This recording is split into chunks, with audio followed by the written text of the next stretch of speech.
Bħal f'kull qasam ieħor, il-pandemija ġabet sfidi kbar għal korp tal-Pulizija. Bir-regoli u miżuri kontinwament jinbidlu, il-korp dejjem ġie msejjaħ biex jgħin f'diversi stanzi, speċjalment fejn jidħol l-infurzar. F'intervista ma' dan l-istazzjon fl-ewwel jum tas-sena l-ġdida, il-Kummissarju tal-Pulizija Angelo Gafà taħarsa lejn sena oħra ta' pandemija u qal li filwaqt li din ġabet magħha diversi sfidi tagħtu ukoll opportunitajiet biex il-korp jikkomunika aktar mal-pubbliku. Aħna qed naraw li anke l-pandemija ħolqot reati ġodda jew tal-inqas iktar milli ħolqot ikkontribwixxiet għal żieda f'ċertu reati fosthom il-frodi online. Tajjeb peress li aktar nies jinsabu ġewwa u forsi aktar nies ta' ċertu età, tajjeb il-korp derlu li jrid jeduka aktar u kontinwament konna qegħdin noħorġu alerts għal scams li kienet konna online. Il-Kummissarju tal-Pulizija qalilna li fuq kollox l-2021 kienet sena ta' tiġdid tal-korp li fiha bdiet tiġi implementata l-istrateġija tat-trasformazzjoni għas-snin li ġejjin.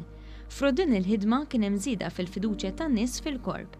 Fil-fatt, fil-waqt li sa nofs is-sena l-oħra il-fiduċja fil-korp kienet ta' 49%, sariċ riċenti tal-Eurobarometru wera kif 60% taċ-ċittadini Maltin għandhom fiduċja fil-korp. Il-fiduċja tan-nies irriduha għax waħedna ma nistgħu nagħmlu xejn.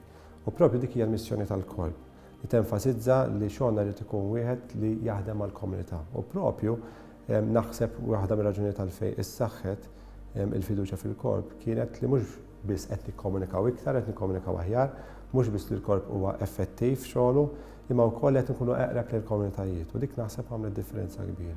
Is-Sur Gafà spjega li l-ħidma fil-korp hija fost l-aktar professjonijiet stressanti u diffiċli li jeżistu u l-membri fih danu jeħtieġu support kontinwu, speċjalment emozzjonali.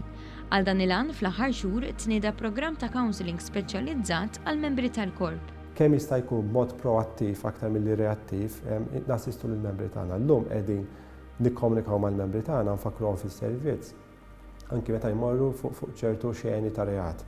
Tajjeb ikunu xeni traumatiċi, tajjeb li tradizzjonalment forsi l-idea kienet ta' waħda ta' machoism li inti iktar ma tmur fuq daw ix-xeni iktar tkun pulizija tajjeb. Però ir-riċerkaturi li kull waħda minn dawn l-events tħalli effett fuq. Wara sena oħra tiegħu fit-tmum tal-korp, il-Kummissarju Gafà qalilna li fost l-aktar momenti diffiċli fl-2021 kienu dawk meta ġie infurmat li weġġa' kollega waqt il-qagħdi ta' dmirijietu.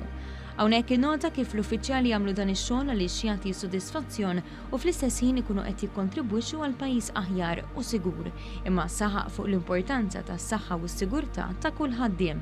L-uffiċjali tagħna anke joħorġu barra minn triqthom biex jassiguraw is-sigurtà ta' dak li jkunu. Jiena meta anki nara sitwazzjoni bħal dawn fil-waqt li nifriħilhom għax-xogħol tagħhom nibqa' nfakkarhom li l-ewwel fuq kollox iridu nħarsu is-saħħa sigurtà tagħna. Aħna ma jistgħux huwa importanti li inkunu hemm għall-pubbliku, però l-ewwel fuq kollox iridu nħarsu is-saħħa sigurtà tagħna. Aħna għandna familja d-dar u naħseb li tajjeb li l-poplu japprezza aktar il-ħidma tal-pulizija li hija fuq bażi tal-24 sija kuljum.